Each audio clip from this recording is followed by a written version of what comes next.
You are tuned into the Power Chord Hour right here on 1079 WRFA, as well as the Power Chord Hour podcast. However, you're checking this one out, thank you for checking it out. I am back this week, and I'm excited to be talking to our guest, who is Jeff Dean. We got with us today of the band Heavy Scenes. They just released their third album, By Degrees, just a few weeks back here. That is out now everywhere. We'll be talking about that and more. Heavy Scenes is also not Jeff's only band, so I know he's very busy with music. So we'll talk Heavy Seas and beyond with Jeff. Jeff, how you doing, man? I'm doing well. How are you doing? Doing really good. I've been excited to talk. Congrats on the new album. I was just listening to it here while answering some work emails just before we hopped on, and really good stuff. So I'm excited to talk about some new music with you. Oh, awesome. Thanks so much, man. Yeah, I'm really proud of this record. So I'm stoked that it's actually out in the world right now. We'll get into the album. I mean, I know this is your third album, so I mean, you guys aren't a brand new band, but how long have Heavy Seas been around for now? How long has this band been going? Well, I kind of started working on it at the end of 2019, and actually, like if I'm remembering right, I believe we tracked drums and bass for the first album in December of 2019, and then COVID. So that kind of just put a damper on everything, like music wise. It was impossible to be in a room with other people there for so long. But we kind of put that record together through COVID. So I think we played our first show, it was like July of 2021. And like that was about around the time that first album came out too. So there was definitely like from when we started, like I started writing the songs and putting things together, there was some years there because of what happened in the world before it really kind of started to materialize. Do you feel like you personally like that the band's kind of caught up material wise? Because I mean, that's not too bad. It doesn't seem though for being a band for 6 years, if I'm doing my math right, and 3 albums. That's not. I feel like you've caught up now. Like that's not bad. I write a lot. I mean, we'll definitely get into that too. Yeah, the songwriting process stuff. Because I was thinking that, like, again, I mean, you guys aren't like brand new, but I'm also like, you have quite a good output for the like length of time. On top of that, like you said, I mean, you also had COVID in the middle of there. Like, you actually they're quite a good output so far. Yeah, I mean, it was funny trying to like put together that first album because we'd gotten the bass and drums done before COVID hit, and I'm a recording engineer, like as my day job, air quotes, and so I was able to like once like things kind of balanced out a little bit, or everybody kind of settled into what the next couple of years were going to be. I was able to just go to the studio by myself and track all my guitar stuff. And so getting the music together for that first record, like even though it was taking some time, it wasn't too bad. But then when it came time to start recording vocals, because I'd never sang in a band before, Oh, really? but yeah, like I honestly never really had a desire for it. I was always like, I just want to write songs and play guitar loud and jump around. So this band has, been a very big personal adventure for me. and so trying to navigate recording vocals for that first record was really complicated. Like my friend Rodrigo Palma, who plays bass in Her Head's on Fire with me, helped produce the vocals for that first record. And so, him and I would meet up collectively at various different little studio spaces that we could get into. And like, it'd be, I'd go in one room and he'd go in the other, and we wouldn't be able to be in the same space with each other, and being a novice with singing and trying to like figure out how to do all this stuff within those confines was an adventure, man. Well, that kind of goes into, I had a question for you with that, because I mean, I was going to ask even with that, with like, playing guitar in Her Head's on Fire and then playing guitar in Heavy Seas, how different or how similar they are. But I got to assume there's a difference if now this is your first time. I mean, if this is your first time singing in a band, you're also playing guitar as well on top of it. So I gotta assume that your technique or how you play and stuff kind of changes up from those two bands. Do they? Yeah, I mean, I think across all the bands I've been in, like, I mean, I don't know, I play guitar how I play, you know what I mean? Yeah. But the way that I approach the songwriting for both bands is definitely different, you know? Well, and it's you know, like I was saying earlier, I write a lot. You know, I try to play guitar every day, and I try to write every day, even if I just throw shit away. You know, like just to keep like that's your mind going with that stuff.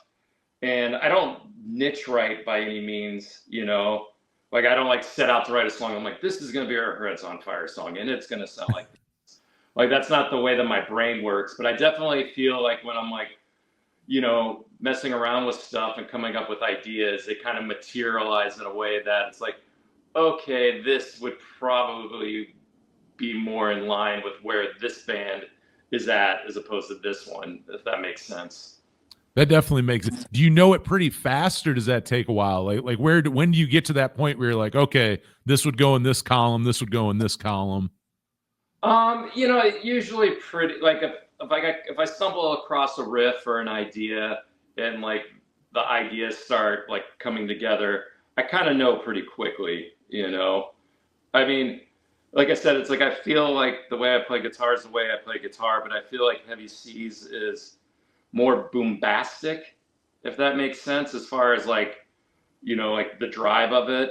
Whereas like Her Head's on Fire, I think there's a little more open and upbeatness to it, even if the songs have like a melancholy feel to them. Like I definitely feel like if I'm like settling into some kind of heady like guitar idea that's like da, da, da, da, da, da, da, like I'm like, yeah, that's probably would be a better Heavy Seas song, Now with Heavy Seas going into that again with, I mean, being the first time being, the singer in the band, were you always like from the start kind of automatically know you're gonna play guitar? Was there ever thought where you're like, if this is my first time doing the vocals, let me just do, you know what I mean? Was there ever like a time where you kind of got like, ooh, that might be overwhelming, let me just stick to one? Or was it from the get-go you were to be playing guitar and singing? Well, I mean, it was the idea for me doing this project was to do something that was my own, like I've been through a lot of stuff personally and musically like over the years, and I just wanted something that was mine that I didn't feel like anybody could take away, if that makes sense. And Yeah. so I knew if I was going to try to do something that it was going to be me playing guitar and singing and writing the music. That being said, it's definitely been a daunting task and a real, personal journey. I mean, being somebody that never like pined to be the singer or the front person in the band, and to be older and to be like, all right, I'm just gonna do this and see what happens and see if I can actually make it work, because it playing guitar and singing together, it takes a lot to figure that out, Oh, especially absolutely. like I don't tend to do traditional chord structures either. So, like mapping out like the way that like I'm putting a song together musically and then trying to figure out how to put a vocal melody within that, and then being able to play it and do it at the same time and not fuck the chords up all the time. It's been an interesting journey, And I Well, I mean, mean, I've got weird things in my head too, like where it's like, I've really worked like I can't stand when I see a band play and the singer is playing guitar and he just looks at his hands the whole time. It drives me crazy. And so like having like training myself to be able to like not look at my guitar when I'm playing is, I mean that in itself has been interesting to figure out because you just do it by default, oh it's just, yeah. and it's like, no, I don't ever want to look at my guitar. I want to be able to do this without even thinking about it. And that it takes a lot of work, at least for No, me. it doesn't. I mean, to your credit, I mean, not only are you playing guitar in the band, but I mean, you're a trio, so it's not like you got a, rhythm guitarist there or a lead guitarist to kind of help you kind of hide things or let it simplify. I mean, in a trio, you're kind of playing rhythm and lead all at once. And also that, I mean, some of the stuff, listening to the album before we got on here, I mean, yeah, you're not just playing straight up just power chords the whole time, chugging along, kind of just playing rhythm guitar. I mean, you really are doing what a good trio does, and you're playing one guitar and kind of going back and forth of rhythm and lead and kind of making sure there's a balance of both. And doing that is not like you're saying, it's not easy to do that while singing. Yeah, it's been it's been a journey to figure it out, and it's like, yeah, definitely being a trio, you blow it, everybody knows. Yeah, you can't blame the other guitarist. No, it's not. It's like, oh no, I messed up and everybody heard that. But I mean, those kind of things, especially live, you just gotta own it. You know what I mean?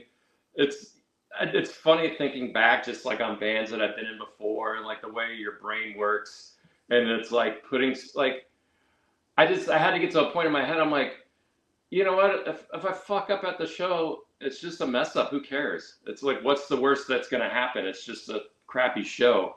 It's not like it's the end of the world. No. Like, it's like I want to be good and I want to present everything the best that it can be, but I've just gotten to a place of ease with it in my brain where it's like, it doesn't matter, man. Like, it's fine. Like, just give it everything you got. And, if you're being honest and putting forth everything you have and leaving it all on the stage, people see that, they feel that, they react to it. So to me, that's all that matters, Has Heavy Seas had a chance to, I mean, in terms of playing shows and stuff, I mean, have you guys played many shows? Have you gotten to hit the road or not? Like, I mean, I know with Her Head's on Fire, you guys have done quite a bit, like touring and playing. Have you gotten to do a lot with Heavy Seas? Not as much as I would like, but we've done some stuff, I mean, we've played outside of Chicago, like we played Detroit, and we've done some cool stuff around here. Like, we got to open up for Quicksand at Metro a couple of years ago. Oh, nice. But it's been, like, Katie, who was our original bass player, she left the band after the second record came out. And so it's been hard to find somebody to fill that role. And so it's like, like Rodrigo from Her Head's on Fire played bass for a bunch of shows. And then Justin, who played in All Eyes West with me, has played and filled in for a bunch of shows. But that's been funny because Ronnie, who plays drums in Heavy Seas, was also in All Eyes West with me. So I'm like, if we have Justin fill in, I'm kind of like, well, it's just All Eyes West, except with me singing shittier. So I think, like, with that being said, like, I kind of just dove into trying to finish more songs and record more songs. And then that's how Jay Robbins came into play bass on this newest record, because nice. We just didn't have a bass player, but like I had the album written, and Jay is like, well, dude, I'll just play bass. And I'm like, okay, yeah, let's do that. Let's go record. So, I'm trying to figure out, who's going to step in to fill those shoes, and talk to a couple different people, but just not having like a solidified lineup. It's made it, like, for me, like, kind of difficult to picture getting like on the road right now, That makes sense. But not to say that's not, I mean, I love being on tour. So that's what I want to get to where, we can present these songs like in a cohesive way and hit the road with them, It's like, I still believe that you should tour and support albums. It's like, I feel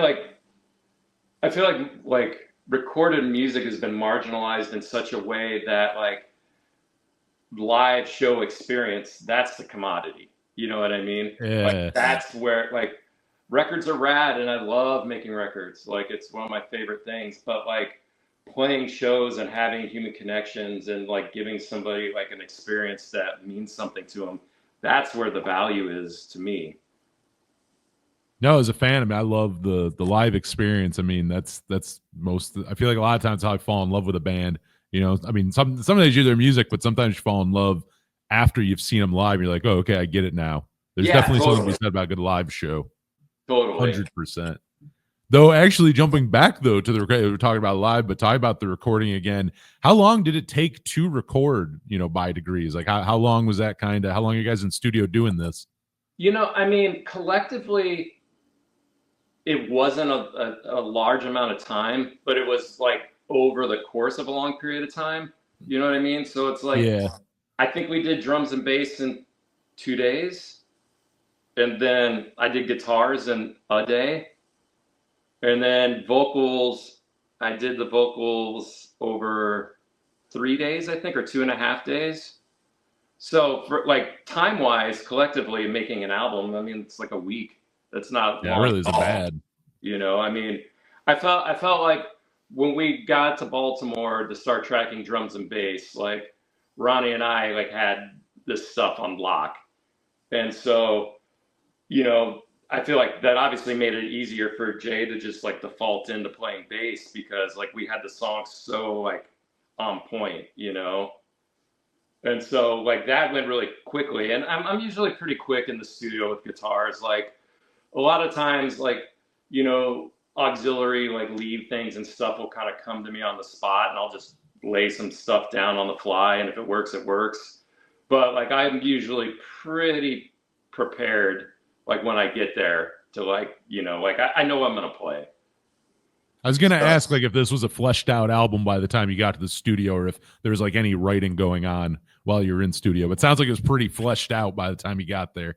I mean, from musically, it was definitely, I would say, 95% flushed out. But I wanted to leave like room for like suggestions on the fly. I mean, there's a couple things that we like from like the band composition part of it that we kind of like, why don't we extend this part 2 more measures or something, or like, hey, why don't we like drop out guitars here and let bass and drums do that. So like Yeah. there's some things like that that happened on the fly, but as a whole, the album musically is pretty worked out. The vocals, though, I mean, I when I write music, I don't write with vocals in mind. Like I never hear the vocals, like, and Oh, really? that's just from me like being like the guitar player in bands and having singers. So it's like when I write a song, like I'm like I have the structure and the music, and I always just handed it to whoever was singing and be like, all right, well, figure out what you're gonna do with this. So like when it comes to me singing, like I never have like any of like the vocal stuff sorted out. Like it's always like putting that around what the music is. So all three of these records, the vocals were the last things written, and those were written after the music was already recorded. So that's kind of why it always takes like a longer stretch of time for me, Mhm. because it's like I get back from the studio, I'm like, okay, now I hear the songs like completed. Okay, what am I going to do with this? And so it's like I don't want to rush that because it's just like singing was never my default role in a band. So like I want to like take time with it and like really be like thoughtful and with that, if that makes sense. Oh no, it totally does. And I mean, also like you were saying, I mean, if you were never being the singer in the band, that's interesting. Like, because yeah, that makes sense. Where if you're playing just guitar, yeah, why would you think about vocal runs or like the like what you would do vocally there or whatever? Like, it makes sense where you wouldn't think of that yet. Is it coming any easier through it? Like, do you notice any more that like I'm saying like do you still feel like you're not hearing it at all, or on album 3 are you starting to hear a little more like a little melodic, a little vocal or something here and there? You're like, oh damn, I could hear this there. Or are you still kind of, it's still the, not afterthought, that's the wrong word, but like the last thing you really you hear or think of? I think it's the melodies are coming a little bit easier for me because I feel more confident with things. And Mm. like I kind of know what my limitations are, you know? And so I still don't, like when I'm writing the music, I still don't hear vocal melodies within that. But like once the music is done and I can sit down with it and start trying to put together vocal melodies, I feel like at least with with the newest one, like it came a lot easier than the first two for me. Your guitar rig on this one, I mean, is that did you kind of keep it the same for the whole album? Did you play around with much, or do you kind of have that old trusty kind of rig that just you go through the whole record with? Yeah, I'm like, I have my sound. Like I know, like I got the amps and the guitars that I use, and I just, I defaulted on that, like exactly what it was going to be when we started trying to put the band together. Like in All Eyes West, I had a jazz master that I played, and mostly just because, I would always add like shoegazy kind of bend, like Swerve Driver, My Bloody Valentine elements to a lot of stuff in All Eyes West, and that's a jazz master. That's, that tremolo system is what really you get those sways with. Whereas like, I mean, I'm kind of a Les Paul guy. Like I always have been since I was able to actually finally get one later in life. So it's that's my jam. I mean, that's kind of what I've played across the majority of the other bands. So like I knew like, okay, it's gonna be 2 amps, fucking loud, Les Paul, and I don't use pedals. Like I use a volume pedal to kind of do the quiet stuff, but I've never been one to like really like go down the pedal road per se. There'll be some elements of stuff like that on these records a little bit, just because like since Jay Robbins and I have worked on all three of these together, we kind of bounce back some ideas. Like we put like a delay here, it might be kind of cool, and it's like all right, but like I don't ever do any of that kind of stuff live. And I was wondering that with you because yeah, I feel like the guitar in Heavy Season, I mean, also with Her Head's on Fire, you have a good, which to your credit, now knowing that you don't really use pedals, I feel like you have a good, you fill the sound, but there's a space there. There, like you have a lot of space where, like, not that I thought you would have like 50 pedals, but I assume there were maybe more pedals than there actually were in your rig. There's like, I don't know, I don't really know how to put into words, but there's a nice kind of space with your guitar playing that I totally thought there were some pedals going on in there that I don't think were. Oh, well, It's all you're playing by the sounds of it. I'll take that compliment. I wish I could explain it better. I wish I could put into words better what I mean.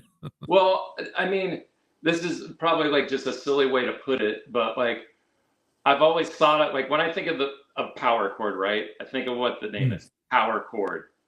So I only try to use power chords when I really want to emphasize something, you know?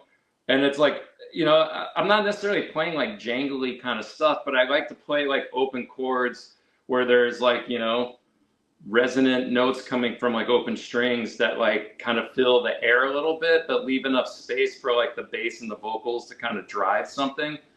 But it's like, if I'm going to use a power chord, I'm going to fucking hit it to where like you feel it. You know what I mean? So I think like playing more open kind of leaves that texture there. You know what I mean? You did. I think you just better explained what I was trying to say. Like you leave room for the bass and the drums and everything else going on. You leave space in there, yet your tone is still very full. It's still a very prominent part of the sound and of the song. But yeah, you leave space, and I like that too because yeah, I think that. I mean, really, power chords are probably used in just about any kind of rock music. But you're right, the ones that they really, really sound good in is when you're not just playing power chords the whole time. Because all of a sudden you notice them more. If you're playing them the whole time, they're going to lose their effect. But if you throw them into the right places tastefully, if you tastefully use power chords, I feel like, yeah, the effectiveness is that much stronger. Yeah. And I mean, all the open notes stuff and everything, that just comes like, like when I decided I was going to play guitar, and I didn't decide until I was like 19, I was like late to it. Like I wanted to play like Brian Baker and Dag Nasty, and Nice. and Dag Nasty especially, he does a lot of like accent notes on things, and he fills a lot of space, even though Dag Nasty's pretty power chord heavy band. He's still adding all these accents, which I can only assume is that he just felt like he needed to fill up the space because it was just him on guitar. But and then going from that, and then getting into Husker Du and Dinosaur Jr., and then later in the '90s Swerve Driver and stuff, like I feel like Bob Mould, Jay Mascis, Adam Franklin, they play very open, and so growing up playing in hardcore bands and stuff, like I tried to put those kind of sounds within the kind of punk stuff that I was doing, and that just always kind of stuck with me. It makes sense, including with the names you just mentioned. I mean, and more like trios, where I mean, and such interesting guitar going on from the person also singing, which again, I think that's so much credit when people can do that. I mean, you really listen to like a Dinosaur Jr. record, or like, yeah, I mean, Bob Mould, you're like, holy shit, like him, and I mean, Grant Hart as well on drums, going like, my God, they're doing what while singing? Like, that's insane. Yeah, that's pretty. And with the ferocious, I mean, like that energy that just, yeah, it's mind blowing. I mean, I don't know, those are good ones to be influenced by, I think, there, and you can hear it in your playing. Yeah, I mean, I'm not subtle about wearing my influences on my sleeve. Did I see a Husker tattoo on you? Did I see that earlier? You have a Husker Du tattoo? Nice, nice. You have to. They're one of the all-time great. There's most bands wouldn't exist without Husker Du. I mean, there's so many. That sound, I mean, Oh, I agree. And I mean, I'd even make the argument that Bob Mould's in the best top form he's been in probably ever. I mean, he's just every solo record for the last, like, I don't know, like 15 years has just been, oh yeah, so much respect for that guy. No, absolutely. But another one. I like to fill space, you know what I mean? And it's like, and I've played in bands with two guitar players, but it's, for the most part, it's always just been kind of me, and so I just want to fill that space and give it, like, an open field to where other things can shine, but it's still big sounding, and I'm a kind of a gear nerd about the stuff that I have, and it took a long time to get all that stuff. And I think it's important, I think, like, it's important in the songwriting and the documents of recording a record to have like your fucking sound, It's funny. It's like Joseph and I, like at Her Heads on Fire, we did these arguments because I remember Her Heads on Fire played these shows like out east, and they were bigger shows, and I'm like, I'm driving my amp out, like, instead of flying, because I'd always fly from here to Brooklyn, and he's like, dude, no one cares. I'm like, it doesn't matter. I'm like, I care. I'm bringing both my fucking half stacks, and I'm driving 12 hours because it's important. And we got to the show, he's like, well, yeah, it's better. I hear it. And I'm like, he's like, do you think anybody else cares? I'm like, it doesn't matter. I care. And if they don't even if they don't recognize, they're like, wow, that dude's amp sounds sick. Like, they're going to feel it in the presentation of the band as a whole and be like, wow, those guys sound rad.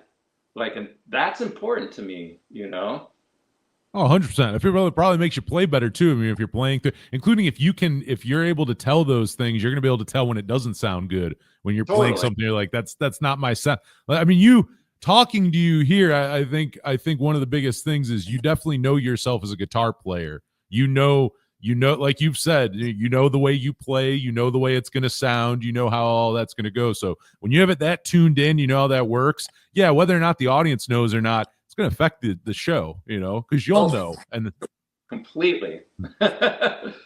No, that totally, that totally makes sense. Outside of, Heavy Season or Heads on Fire, do you have any other projects going on, be it music or any other creative endeavors or projects? Yeah, I play in another band around town called Deep Tunnel Project, and it's John and Mike, who are in Tar, and Tim, who is in Silkworm, and it's a lot of fun. It's different than like what I usually play, and John plays guitar and sings, so I'm definitely more in the second guitarist role in that band. But it's been a lot of fun, and we have an album out that's on Comedy -1 that came out, I think it was last year. And so I play around town with those guys a lot, and it's been a lot of fun. I mean, I was a huge fan of Tar, so just being asked to play with those guys was like pretty big for me. I was like, wow, really? Okay, yeah, of course I will. Wow. So yeah, I mean the amount. It sounds like you're, some people, I always like talking because musicians are very different. Some like, they'll pick up the guitar, they'll write, they'll do when they have to, or they'll do it in spurts and then kind of I don't know, have their downtime or quiet time. It seems like you're kind of doing stuff. I mean, you got 3 bands. It sounds like you're writing all the time. I mean, I don't know. It doesn't seem like you have a lot of downtime. That creative part of your mind sounds like it's on like at all times. Like you got to do something musically all the time. I just feel like if you don't keep it in tune, like, you lose it. You know what I mean? I agree with that. Like, so that's why I try to write every day, even if it's just like dumb stuff, like shit I'll throw away or like wouldn't even think to use as a band. Like, I want to keep that thing going, because I just feel like if you're not nurturing it, or if you're just like, like, this is what I do. I got to practice every day. I need to play every day, and honestly, playing with lots of different bands, like it used to get so much shit around here, like in Chicago, I'd be like, dude, man of 1,000 bands, or some shit. Like everyone was trying to bust my balls. And I'm like, dude, like you pick up things from everyone you play with if you're lucky. It's like, it's like blues dudes who just play with everybody all the different time. Everyone was on everyone's records. It's like I like that mindset. Like that's how you pick up new like ideas or like things like, I wouldn't necessarily do something like this on guitar, but so-and-so is doing it. Let me try it. Oh, that's kind of cool. Maybe I'll use that in something. Like I feel like there's so much to be gained from playing with as many different people as you can, at least as far as like honing in like the way that you write songs and trying to be creative and pushing things to, different places. Like it's super important. No, I think you're 100% correct on that. And even just from the other aspect of, I don't know, the amount of musicians I talk to, again, you get different answers for the same questions a lot of times. Everybody thinks and plays differently. The process, I mean, again, there's some people are writing something every day. Some people write for a handful of months, won't write again for even more months, like everybody's so different that, yeah, I mean, it's almost crazy that you would almost have to go out of your way not to be picking up and learning something from playing with everybody. You would almost have to like really, really try to just keep yourself ignorant from like not picking up from playing and getting, skills from all these people you're playing with. 100%. And I mean, what a wonderful thing to be able to pick up things from other people. It's like, what? Oh yeah. It's like, I want to learn new shit. I want to have like, I want to try different ideas within like what it is that I do, and I find a lot of joy and a lot of value in playing with different people, Nice. Well, Jeff, I mean, we got the new Heavy Seas album out now. We're a little past that halfway point, but we're about halfway in 2025. What does the rest of the year look like for you? What do you got going on the rest of the year? Well, Her Head's on Fire is going to the UK in September, so that's the main thing for the next couple months. And then just trying to write new music. We did finish recording a new Her Head's on Fire record, so that's done, but it won't be out until next year. So like, even though the new Heavy Seas record just came out, like I think I've got 7 songs already written towards the next one. So wow. My thinking is, and hopefully that I can come across like 3 or 4 other more songs and try to get into the studio by the end of the year to start tracking drums and bass for another Heavy Seas record. Wow. Nice. I was not expecting. I was going to say, like, if you thought about like more new music, but I was not expecting that. You really were thinking about new music already. Oh yeah, definitely. Like I don't want to slow down in that aspect. Like I was saying before, it's like I feel like if you let it slip, it's hard to get back into that mindset of being creative. And so it's like I do my best to try to keep that thing going, And I don't know, man. I don't think, I've been playing guitar for a long time now, and I don't think I've been more in love with playing guitar than I am at this moment, Well, that's awesome. Not everybody can say that. I mean, bands are difficult, and it's hard and, and stuff like that. But like, as far as like just playing an actual guitar and writing music, it's like, I'm probably never been happier with it. That's good. That's a good place to be. That's a great place to be musically. And I mean, I do shit all the time. Like, I could just go to my practice space by myself and just blast my amps for like an hour and just play songs from old bands that I used to be in, or like try working on new stuff. But I just go to my rehearsal spot and just play loud. Like I try to at least a few times a week just to do it, because there's joy in that. I like that you haven't lost because obviously playing music is fun. That's why most people start doing it. And yeah, it doesn't sound like you've kind of lost sight of that. There's not that jadedness of like, why did I start? Why do I do this again? Sounds like, you know exactly why you still do it. Sounds like you love it still.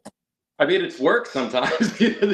Well, yeah, that part. Mindset, it's like, but I mean, pretty much a fucking lifer at this point. Like, what else am I gonna do?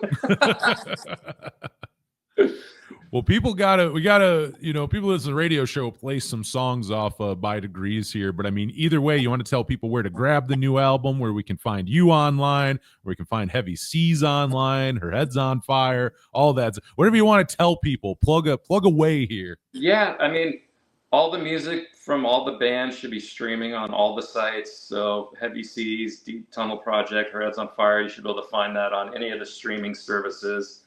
You can get Her Head's on Fire records directly from Iodine, or, I'm sure that it's available in stores.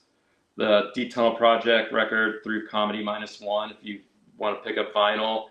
And the new Heavy Seas stuff, from Creep and Cobra Cafe for the US and Engineer in the UK and Europe have it. And I believe, they did a pretty good job with getting the physical product out in the distro. So you should be able to find it in actual record stores, which makes me happy because that's how I still buy most of my music. I just go to the record shop and look around, It's the best way to do it, honestly. That's my favorite way to do it as well. Me too. I love stumbling across gems.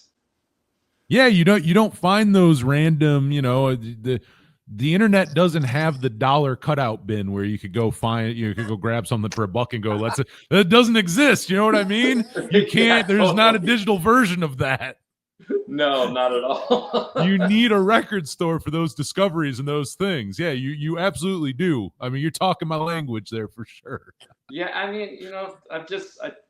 I like having a physical product in my hand. I like looking at the layout and reading the liner notes. Like that stuff still matters to me, Like, well, fine. I don't know. I kind of look at it like this. It's like, if you get out of your house and drive to the record store and purchase an album, then you're part of it. You made that commitment to it. Like, you're invested in it now, And I feel like that has a tremendous amount of value, Oh, like, 100%.